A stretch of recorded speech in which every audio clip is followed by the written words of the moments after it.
வாங்க ஃப்ரெண்ட்ஸ், இன்னைக்கு ஹெல்த்தியான ப்ரொக்கோலி வச்சு ஒரு சூப்பரான ஃப்ரைட் ரைஸ் செய்யலாம். அதுக்கு ஒரு பாத்திரத்தில் ஒரு 3 டேபிள் ஸ்பூன் அளவுக்கு எண்ணெய் ஊற்றி அதில் ஒரு 10 பல் பூண்டை கட் பண்ணி சேர்த்து லைட்டாக வதக்கி விட்டுக்கோங்க.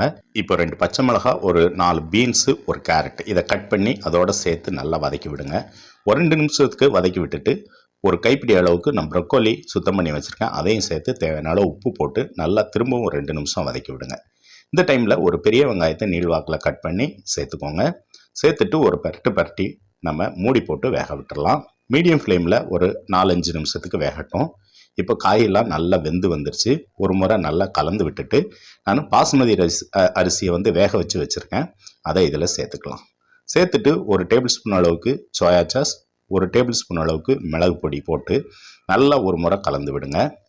ஈவனாக கலந்து எடுத்துட்டிங்கன்னா ஒரு சூப்பரான சுவையான லஞ்சு ரெசிபியான ப்ரொக்கோலி ஃப்ரைட் ரைஸ் ரெடி.